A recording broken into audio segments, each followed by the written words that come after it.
అక్కడ మనం గమనించినట్లయితే ఏ షెడ్కి ఆ షెడ్లో పిల్లల్ని ఇక్కడ 3 నెలల నుంచి 6 నెలల వయసు ఉన్నటువంటి పిల్లల్ని ఈ మొత్తాన్ని కూడా ఒక షెడ్లో ఇక్కడ వదిలేశారు. ఇక్కడ స్పేసింగ్ ఇచ్చుకున్నారు. ఈ స్పేసింగ్లో చేశారు.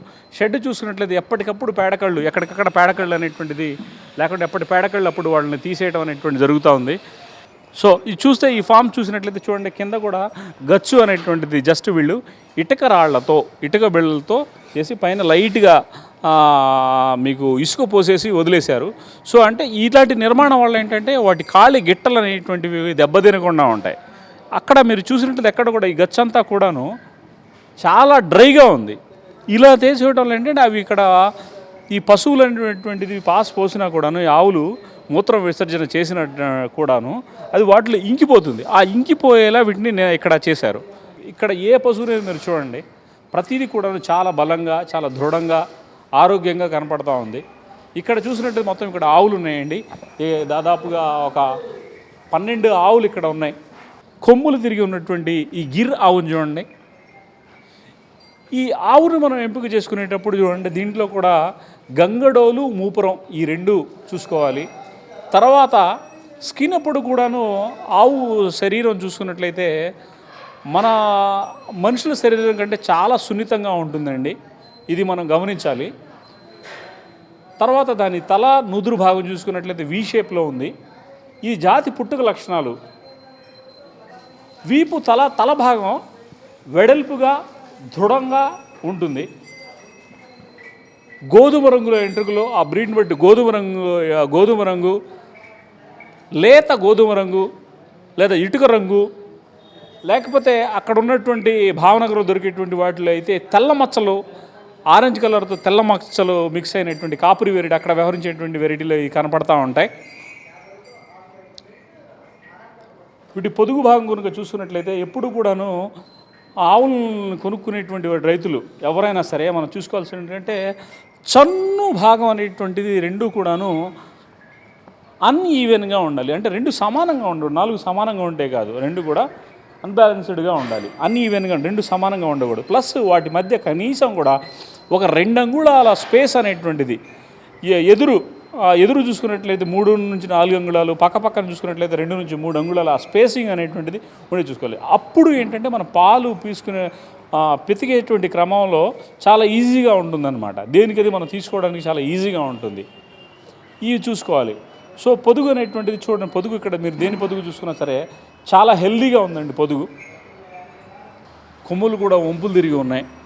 చెవులే ప్రధానమైనండి. ఉన్న వాటిలో ఆవుల్లో చూస్తే పెద్ద చెవులు, చాలా పెద్ద చెవులు ఉన్నటువంటివి ఇవే. ముందు ఇవి ఆవులు చలనం ఉన్నటువంటివి యాక్టివ్ దేశవాళీ ఆవులు ఏంటంటే ముందు స్పందిస్తాయి. మనిషి వాటిని పోషించేటువంటి రైతులు, వాటిని మేపేటువంటి జీతగాళ్ళు కానీ పాలు రాగానే ముందు స్పందిస్తాయి. ఆ గుణం వీటిలో మనకి కనిపిస్తూ ఉంటుంది. అయితే ఇక్కడ వీళ్ళు ఎప్పుడు కూడాను వీటికి ఉదయం పూట క్యారెట్ పెడతారు, తర్వాత నీళ్ళు ఇస్తారు, తర్వాత చొప్ప, దాణా, మినరల్ మిక్చరు ఈ కాంబినేషన్ ఇవ్వడం వల్ల ప్రతి పశువు కూడా చాలా ఆరోగ్యంగా ఇక్కడ ఉంది. వీటి సంరక్షణలో మన సునీల్ భాయ్ వీటన్నిటి కూడా చాలా చేస్తూ ఉంటాడు. అసలు ముందు సునీల్ భాయ్ ఉదయం నుంచి సాయంత్రం దాకా ఇక్కడ సునీల్ ఏం చేస్తాడనేటువంటిది ఆయన మాటల్లో మనం విందాం, ఆయన అడిగి తెలుసుకుందాం. सुबह उठते 4 बजे हम दूध निकालते, गोबर बटोरते, खाना देते हैं। इन लोग के 3 साल से हम काम कर रहे हैं यहाँ।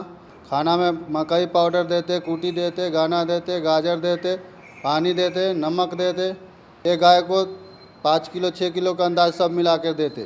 जो है सो अच्छा लग रहा है, गाय समझ के करते, गौ माता के सेवा करते। ఇక్కడ చెప్పేటువంటి సునీల్ అన్న చెప్పేది ఏంటంటే ఇక్కడ వీళ్ళు అందరూ కూడా ఇక్కడ పనిచేసేటువంటి హసన్ కానివ్వండి, సునీల్ కానివ్వండి, వీళ్ళు ఉదయాన్నే 4 లెగుస్తారు. వీటి ఇక్కడ ఉన్నటువంటి పశువులు మొత్తాన్ని కూడా శుభ్రంగా కడుగుతారు. శుభ్రంగా కడిగిన తర్వాత వాటికి ఫ్రెష్ వాటర్ వాటికి ఉంచుతారు. తర్వాత క్యారెట్లు వాటికి అందిస్తారు. తర్వాత ఒక 2-3 గంటల తేడా తర్వాత కొంచెం పచ్చిమేత వేసిన తర్వాత వాటికి వచ్చేటప్పటికే ఇక్కడ ఉన్నటువంటి అవైలబిలిటీని పట్టి వాటి లభ్యత ఆధారంగా మేత అనేటువంటి లభ్యత ఆధారంగా తర్వాత ఉప్పుతో కలిపినటువంటి చెరుకు, మొక్కజొన్న పౌడర్ని ఇలా విడతల వారీగా వాళ్ళు ఇవ్వటం అనేటువంటి జరుగుతుంది అని చెప్తా ఉన్నారు.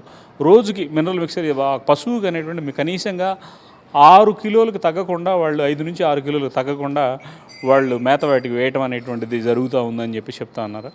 అయితే వాళ్ళు ఇక్కడ పనిచేస్తున్నది ఇక్కడ వాళ్ళ వృత్తి అయినప్పటికీ పని అయినప్పటికీ ఇప్పుడు గోసేవగా భావించడం ఈ పనిలో కూడా మాకు చాలా ఆనందంగా ఉంది అని చెప్పేసి వాళ్ళు చెప్తా ఉన్నారు. సో ఇక్కడ ఆవులుగా ఇక్కడ వీళ్ళు ఈ రవి గారి గోశాలలో ఉన్నటువంటి ఆవులు చూసుకున్నట్లయితే ఒక్కొక్కటి రోజుకి వచ్చేటప్పటికి 5 నుంచి 6 లీటర్లు 7 లీటర్ల వరకు పాలు ఇస్తుంది అని చెప్పి చెప్తా ఉన్నారు. దాదాపు మొత్తం వీళ్ళు మొదలుపెట్టిన తర్వాత పాలు ఇవ్వటం మొదలైన తర్వాత దాదాపు 7-7.5 నెలల వరకు పాలు తీసుకుంటారు. తర్వాత మళ్ళీ దానికి అది అక్కడ ఉన్నటువంటి దాని ఆరోగ్యాన్ని బట్టి అక్కడ ఉన్నటువంటి పరిస్థితిని బట్టి దాన్ని మళ్ళీ ఎదకొచ్చినటువంటి వాటిని ఎదకట్టించడం, ఆ చూడి పశువులకి మళ్ళీ వాటి మేనేజ్మెంట్ ఇక్కడ నిర్వహించడం డాక్టర్ సాయి బుచ్చయ్యరావు గారు పర్యవేక్షణలో ఈ గోల్శాల నిర్వహించబడతా ఉంది. కాబట్టి వాటి ఆరోగ్య పరీక్షలు వాటి అన్నింటిని కూడా తీసుకుంటూ వాటికి కావాల్సినటువంటి కాలానుగుణంగా వాటికి వ్యాక్సినేషన్ కానివ్వండి, మందులు కానివ్వండి అందిస్తూ సహజ సిద్ధ విధానాలు వాటికి అందిస్తూ ఈ పశువుల యొక్క సంతతిని గిర్ బ్రీడ్ని డెవలప్మెంట్కి వీళ్ళు కృషి చేస్తూ ఉన్నారు. ఇక్కడ మనం చూసినట్లయితే దాదాపుగా ప్రతి పశువు కూడా చాలా విలువైనటువంటిది.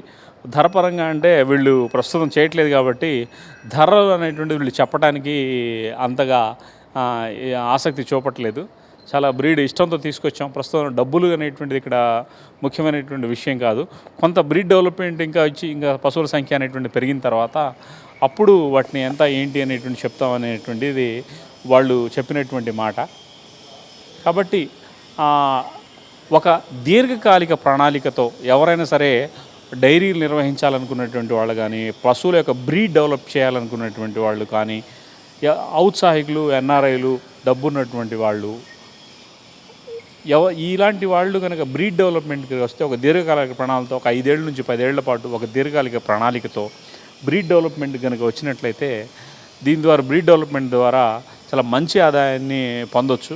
మనం జాతీయ పశువులు కనుక చూసుకున్నట్లయితే ఆవుల్లో దాదాపుగా ఈ గిర్రావుల్లో చూసుకుంటే దాదాపుగా మనం 50,000 నుంచి 3 లక్షల వరకు కూడా మామూలుగా మార్కెట్లో మనం అమ్మటం జరుగుతుంది. అక్కడ ఉంచేటువంటి దాన్ని బట్టి ఒక్కొక్క ఫామ్లో చూసుకుంటే 50,000, ఒక ఫామ్లో 70,000, ఒక ఫామ్ 1,50,000, కొన్ని చోట్ల 3 లక్షలకు కూడా కొన్ని ఆవులు మనం అమ్మటాన్ని మన మార్కెట్లో చూసాము.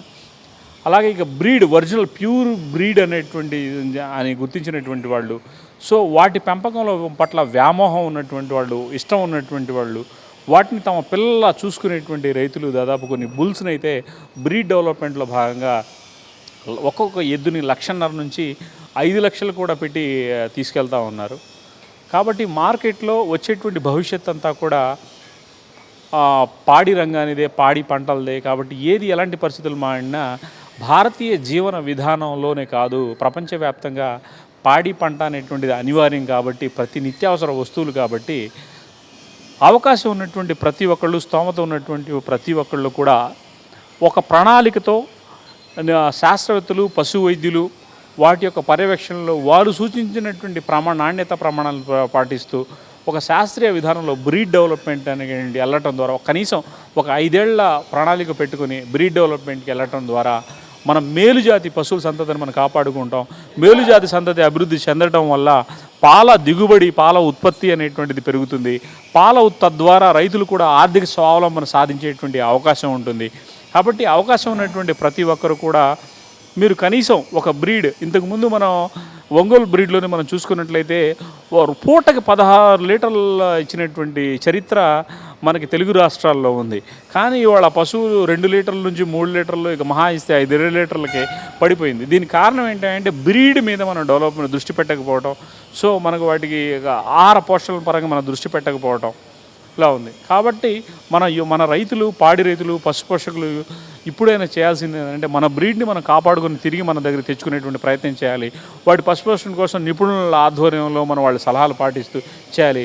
ఇలా చేసుకుంటూ పోతే ఒక తరం కాకపోయినా తర్వాతి తరం, ఇప్పుడు ఒక బ్రీడ్ గిరి తీసుకొచ్చాము, ఇది ప్యూర్ బ్రీడ్, దీని లక్షణాలను మనం ఇంకో తర్వాతి అలా 2-3 తరాలు మనం తీసుకొని వెళ్ళిపోవడం ద్వారా మన సగటున పాల దిగుబడి ఒక పూటకు వచ్చేటప్పుడు 15 నుంచి 20 లీటర్లు నుంచి దాదాపు ఒక రోజుకు 30 లీటర్లు, 20 నుంచి 30 లీటర్ల స్థాయికి మనం తీసుకెళ్ళినప్పుడు మనకి మంచి ఆదాయం ఆవు పాలు ప్రస్తుతం మార్కెట్లో చూసుకున్నట్లయితే 70 రూపాయల నుంచి 150 రూపాయలు 200 రూపాయలు వాళ్ళు చేసేటువంటి బాటిలింగ్ ప్యాకింగ్ విధానాన్ని బట్టి వాళ్ళు నిర్ణయించి ఇది అమ్మటం అనేటువంటి జరుగుతుంది. మనం ఇది పర్టికులర్గా మెట్రోస్లో జిహెచ్ఎంసీలో మెట్రోస్లో ఒక 70 రూపాయల నుంచి 200 రూపాయలు కూడా పాలని అమ్మటం అనేటువంటిది జరుగుతూ ఉంది. సో ఇక్కడ మన మార్కెటింగ్ స్ట్రాటజీ మనకు తెలుసుండి మనం పాలు అమ్ముకునేటువంటి శక్తి మనకు ఉండి కనుక ప్యూర్ మిల్క్ మనం కనుక అందించగలిగితే ఇవాళ వినియోగదారులు కూడా తీసుకోవడానికి సిద్ధంగా ఉన్నారు. కాబట్టి మనం ఆ మార్కెటింగ్ స్ట్రాటజీని అభివృద్ధి చేసుకుంటూ ప్యూర్ బ్రీడ్ని మనకిస్తూ తోటివారి మనతో తోటి స్వచ్ఛ ఆరోగ్య భారత్ నిర్మాణంలో భాగంగా కృషి చేస్తే మనం అందరం కూడా గ్రామీణ భారత్ యొక్క లక్ష్యం నెరవేరుతుంది. అందరం కూడా మనం ఆరోగ్యాన్ని మనం కాపాడుకుంటాం.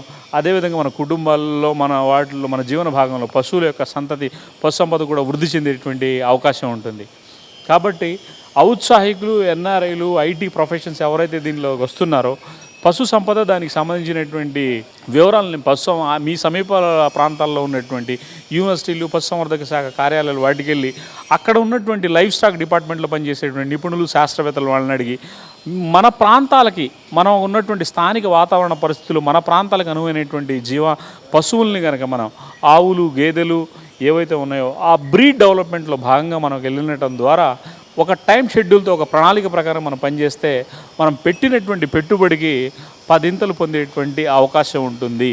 ఆ దిశగా అటువంటి శాస్త్రీయ ప్రమాణాలను ఆచరిస్తూ ఈ రవి గారి గోశాలలో ఏ విధంగా అయితే నిర్వహిస్తూ ఉన్నారో అదే సమయాలతో షెడ్ నిర్మాణం కాడ నుంచి బ్రీడ్ ఎంపిక వరకు ప్రతిదీ కూడా ఒక దాణా వాటికి ఇచ్చేటువంటి వైద్యం వీటికి అన్నిటి విషయంలో కాలానుగుణ సీజనల్గా వర్షాకాలంలో ఏ వ్యాధులు వస్తే వాటిని ఎలా నివారించాలి, శీతాకాలంలో ఏ వ్యాధులు వస్తే వాటిని ఎలా కంట్రోల్ చేయాలి, ఎండాకాలంలో మేత సమస్యని ఎలా అధిగమించాలి అనేటువంటి సమస్యలు పర్టికులర్గా మనం చూస్తున్నటువంటి గిర్ర ఆవుల్లో మన దగ్గరకు వచ్చినటువంటి గిర్ర ఆవులు అయితే మాస్ట్రైటిస్ అనేటువంటిది సమస్య చాలా ప్రధానంగా అక్కడ గుజరాత్ ఆ ప్రాంతాల్లో అక్కడే పుడతాయి అక్కడే పెరుగుతాయి. ఆ వాతావరణాలు కొంచెం మనకంటే టెంపరేచర్స్ కొంచెం అనుగుణంగా ఉన్నప్పటికీ ఆ ప్రాంతాల్లో అవి సహజంగా పెరిగినటువంటి పశువులు కాబట్టి పాల పొదుగు వ్యాధి అక్కడ ఆ ప్రాంతంలో లేదు. కానీ మన ప్రాంతం నాకు కనిపించి నేను తిరిగినటువంటి ఫాముల్లో కొంతమంది రైతులు చెప్పినటువంటి ప్రాబ్లం ఏంటంటే గిర్ ఆవుల్లో వచ్చేటప్పటికి మాస్టైటిస్ పాల పొదుగు వ్యాధి అనేటువంటి సమస్య వస్తుంది. దాదాపు దీనికి ఇంజక్షన్స్కి వచ్చేటప్పటికి ఒక్కో ఇంజక్షన్ 3,500 నుంచి 6,000 రూపాయలు కూడా వెచ్చించాల్సినటువంటి పరిస్థితి వస్తుంది అని చెప్పేసి చెప్పారు.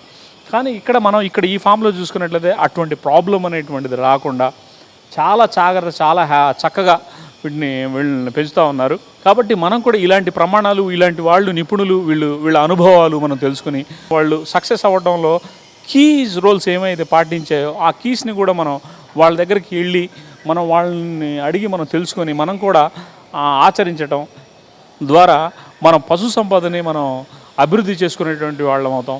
పశు సంపద అభివృద్ధి చెందింది అంటే పశు సంపద ఇంట్లో ఉంది అంటే మన నిత్య అవసరాలకి మనం పెద్దగా ఆర్థిక అవసరాలకు ఇబ్బంది పడాల్సినటువంటి అవసరం ఉండదు. మీరు వ్యవసాయ పంటలు ఉద్యాన పంటలతో పోల్చుకుంటే పశుపోషణలో చాలా లాభాలు ఉన్నాయి. పంటలతో గాలి వానలు వీటితో సమస్యలతో పోల్చుకున్నట్లయితే వీటిని ఎదుర్కొనేటువంటి సామర్థ్యం పశువుల్లోనే ఎక్కువ ఉంది.